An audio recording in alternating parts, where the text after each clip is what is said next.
সবচেয়ে প্রথমে তো এই জুলাই সনদে কে সই করেছে? বিএনপি সই করেছে। সেই জুলাই সনদ ইনশাআল্লাহ বিএনপি বাস্তবায়ন করবে, এর কোনো নড়চড় হবে না। আমরা দেখেছি এই যে এখন যারা বিরোধী দলে আছে, প্রথমবার দেখলাম তারা গেল করবে কি করবে না একটা ঢিলে ঢামা, আর তাদের সাথে আরেকটা দল আছে তারা তো তখন সই করে নাই, তাদেরকে দেখলাম নির্বাচনের পরে গিয়ে হঠাৎ করে তড়িঘড়ি সই করলো। তো ভাই, সবচেয়ে প্রথমে তো এই জুলাই সনদে কে সই করেছে? বিএনপি সই করেছে।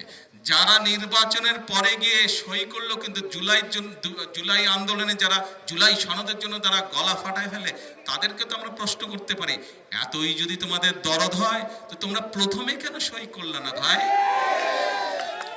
প্রিয় ভাই বোনেরা, একটু আগে বলেছি, আবারও পরিষ্কার বলছি, বিএনপি ইনশাআল্লাহ যেই জুলাই সনদে সকল রাজনৈতিক দল সই করেছে, বিএনপি যেই জুলাই সনদে সই করেছে, যেই জুলাই সনদ সংসদের দক্ষিণ প্লাজায় অনুষ্ঠিত হয়েছিল, অনুষ্ঠান করে যেই জুলাই সনদে সকল রাজনৈতিক দল সই করেছে, সেই জুলাই সনদ ইনশাআল্লাহ বিএনপি বাস্তবায়ন করবে, এর কোনো নড়চড় হবে না।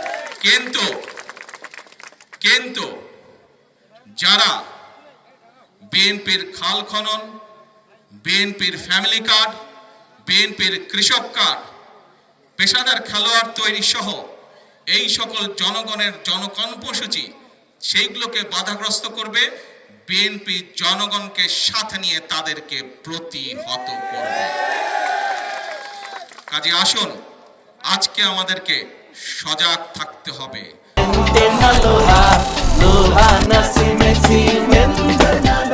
আজকে আমাদেরকে সতর্ক থাকতে হবে, কারা স্বৈরাচারের ভূত কাদের উপরে আবার ধীরে ধীরে আসর করছে, কারা আবার দেশে অরাজকতা তৈরি করতে চাচ্ছে। 2 দিন আগে আপনারা দেখেছেন, আমরা সমগ্র দেশের মানুষ দেখলো, বাংলাদেশের 2টি জায়গায়, এক শেরপুর, 2 বগুড়ার একটি আসনে উপনির্বাচন হয়েছে। হ্যাঁ, হয়তোবা অবাঞ্ছিতভাবে 2-1টি ছোটখাটো ঘটনা ঘটেছে। আমি 2 দিন আগে নির্বাচন হবার পরে বাংলাদেশের সকল পত্রিকাগুলো ঘাটাঘাটি করলাম। পত্রিকার কোনো খবরে কিন্তু কোনো জায়গায় কোনো যে অবাঞ্ছিত ঘটনা ঘটেছে, কোনো জায়গায় অপ্রীতিকর ঘটনা ঘটেছে, তেমন কোনো নিউজ নাই। ছোটখাটো 1-2টা হালকা ঘটনা আছে নিউজ, কিন্তু অভিযোগ করার মতন কোনো পত্রিকা না। বাংলাদেশের যত বড় বড় পত্রিকা আছে সবগুলো আমি পুঙ্খানুপুঙ্খ নিউজগুলো পড়লাম, দেখলাম, খোঁজ করলাম, কোথাও কোনো ঘটনা নাই। যেখানে নির্বাচন, উপনির্বাচন হয়েছে, সেখানে মানুষ শান্তিতে আছে, সেখানে পরিস্থিতি ঠান্ডা। কিন্তু পরিস্থিতি গরম কোথায়? বায়তুল মোকাররমে। যেখানে ঘটনা ঘটলো সেখানে কোনো খবর নাই, পরিস্থিতি গরম হচ্ছে বায়তুল মোকাররমে। কারা পরিস্থিতি ঘোলাটে করার চেষ্টা করছে, নিশ্চয়ই সেটি আপনাদের অজানা নয়। অজানা আপনাদের? অজানা নয়। কাজে প্রিয় ভাই বোনরা, আজকে সময় এসেছে আমাদের সকলকে, এখনো স্বৈরাচারের ভূত, স্বৈরাচার পালিয়ে গেছে কিন্তু স্বৈরাচারের ভূত কিন্তু রয়ে গিয়েছে এই দেশে এখনো। কাজে আমাদের সকলকে সজাগ থাকতে হবে, আমাদের সকলকে সতর্ক থাকতে হবে।